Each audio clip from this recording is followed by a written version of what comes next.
Hey, bonjour tout le monde, Yannick Chiasson encore une fois pour Kiné Movement Lab. Très heureux de savoir ou de penser que vous êtes en train d'écouter cette vidéo-là pour pouvoir devenir plus souple ou pratiquer vos étirements. Donc aujourd'hui, je vous parle de l'étirement du grand fessier. Je vais vous proposer encore une fois plusieurs alternatives pour réussir à le faire selon votre niveau ou selon le type de positionnement que vous aimez, que vous favorisez. Donc, je vous invite à me suivre. Alors, pour le premier, je vais essayer d'aller dans un ordre assez logique au niveau de l'intensité de l'exercice. Donc, ça vous permettra, quand vous regardez la vidéo, de savoir que les premiers sont généralement à l'attention de ceux qui ont peut-être un peu plus de difficultés à se mobiliser, qui ont moins de souplesse. Si vous êtes débutant, ça serait la meilleure façon. Donc, une façon de le faire, l'étirement du grand fessier que moi j'aime bien, ce serait s'installer sur une chaise ou un banc ou un divan, peu importe. Puis à partir de là, on pourrait carrément juste attraper la jambe dans nos mains. Pour ceux qui préfèrent en dessous du genou, ceux qui ont des problématiques de genou, ce serait préférable en dessous du genou avec les deux mains. De tirer en ligne droite sera peut-être la façon la plus aisée. Pour ceux qui ont des problématiques peut-être d'arthrose de la hanche ou etc., ce genre de douleurs-là qui peuvent se retrouver dans l'aine, cette position-là va être favorable pour vous. Vous pourriez sentir l'étirement dans la fesse sans trop avoir de coincement. Par la suite, pour ceux qui ça va bien, on pourrait croiser légèrement la jambe sur le genou opposé pour pouvoir ramener progressivement avec la main sur l'extérieur du genou, ramener le genou en diagonale, peut-être vers l'épaule opposée. Donc ça serait une version intéressante. Vous allez peut-être sentir plus d'intensité dans cette position-là, plus de tension au niveau de la fesse. On voudrait maintenir la position, idéalement être capable de respirer, puis peut-être penser à s'auto-grandir. Ça veut dire de grandir votre colonne vertébrale vers le plafond, va augmenter la tension au niveau de votre muscle fessier. On va revisiter ce genre de position-là en utilisant le mur. Tantôt, quand je vais être assis au sol, on va utiliser le mur comme un repère pour notre dos. Plus notre dos va être droit, plus l'étirement va être efficace. Donc, vous vous rappelez, dans la plupart des vidéos que je vous présente, un étirement peut se maintenir 20 secondes. C'est comme un minimum. 30 secondes, c'est très bon. Pour ceux qui ont du temps et qui trouvent que ça fait du bien, vous pourriez augmenter à 40 secondes sans problème. Et le répéter peut-être une fois, deux fois, trois fois. Moi, j'aime bien dire que ça dépend du temps que vous avez. J'aime mieux que vous étiriez une fois que zéro. Mais si vous pouvez le faire 3 fois, c'est sûr que c'est mieux. Donc ça, c'est une version assez accessible pour tous.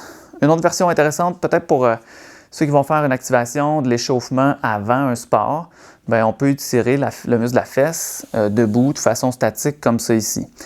Quand on fait un échauffement, ce serait plus un mouvement que je vais répéter quelques fois pour maintenir quelques secondes seulement. Mais pour ceux qui voudraient s'étirer debout, pourquoi pas? Vous pourriez le faire de cette façon-là, vous pourriez le faire comme ça ici, en tirant vers vous, en maintenant la position. Pas donner à tout le monde de garder l'équilibre comme ça, mais si ça vous plaît, moi j'ai pas de problème avec ça, ça peut être une façon intéressante de le faire. Il y a des façons beaucoup plus simples, beaucoup plus faciles qu'on peut faire peut-être au sol. Donc le prochain que je vous propose, ce serait vraiment un équivalent de ce qu'on vient de faire ici sur le banc. Pratiquement la même position, pratiquement les mêmes options, mais une tension qui va être beaucoup plus rapide dans l'étirement. Donc vous pourriez choisir un mur de votre choix. Peut-être placer un coussin sous vos fesses. Si vous êtes confortable au sol, pour moi, sur cet exercice-là, je ne vois pas de problème. Ce que je vous proposerais de faire à ce moment-là, c'est de garder une jambe tendue, puis de progressivement ramener une jambe vers votre poitrine. Si dans cette position-là, ça tire pour vous, parfait. Ça veut dire qu'on a un étirement qui est efficace. On n'a pas besoin peut-être d'aller plus loin. Dans mon cas, je peux aller un petit peu plus loin, donc je vais vous montrer la version suivante, qui serait un peu l'évolution, encore une fois, de cet exercice-là. On pourrait croiser la jambe carrément par-dessus la cuisse gauche, puis ramener le genou en direction opposée, donc vers mon épaule, à l'aide de mes deux mains, principalement en poussant sur le genou ici pour ramener progressivement, près de mon corps, la jambe. Dans cette position-là, j'essaie de auto-grandir mon corps, donc c'est comme si on va s'imaginer qu'on va grandir vers le plafond. Ça m'assure que mon dos, ma colonne est plus droite. Ça augmente l'intensité dans l'étirement. Vous voyez, quand je le fais, ma jambe a tendance à descendre un petit peu ici. Je vais devoir la ramener pour créer l'étirement. Donc, vous devriez avoir un peu ce feeling-là, vous aussi. Puis, dans le fond, on n'oublie pas de respirer. On inspire profond, puis on expire profond tout au long de l'étirement.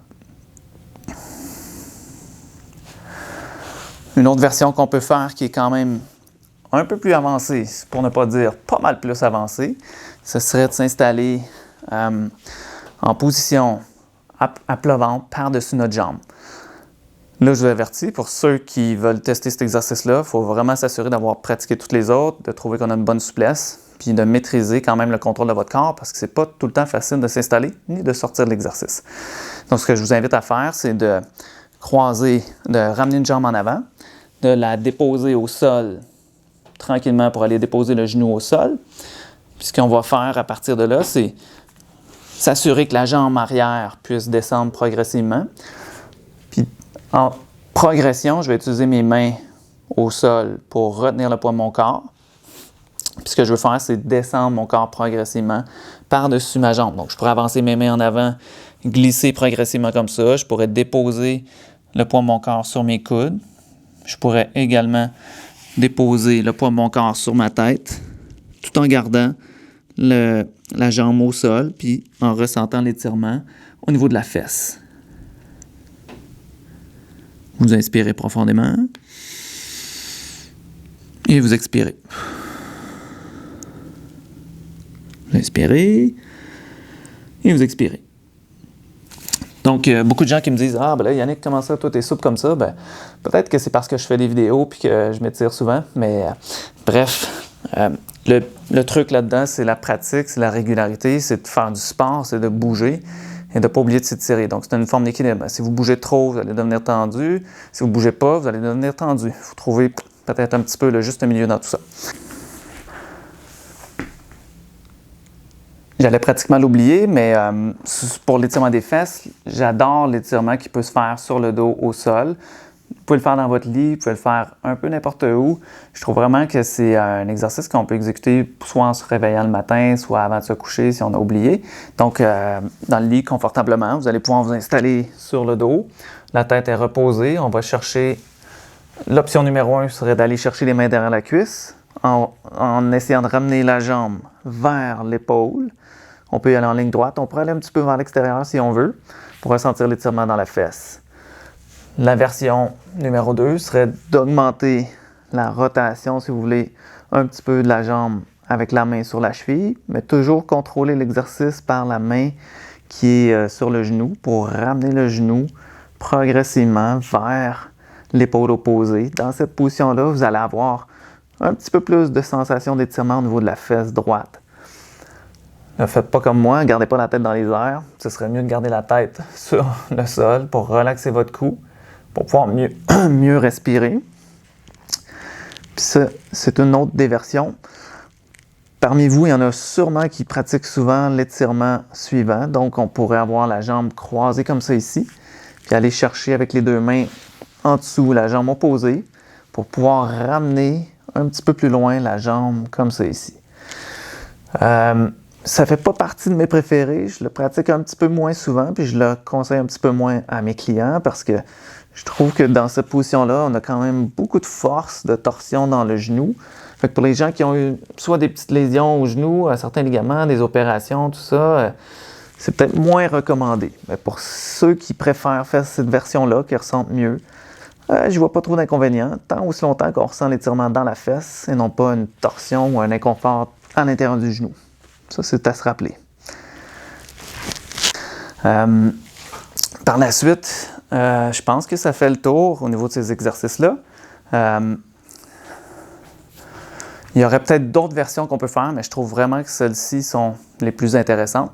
Alors, j'espère que cette vidéo-là répond encore une fois à vos besoins de mémoire qui peut faire défaut des fois après un traitement. Quand je vous propose un étirement des fesses, bien, vous aurez dans cette vidéo-là l'option de vous y retrouver. Alors, d'ici là, à la prochaine fois.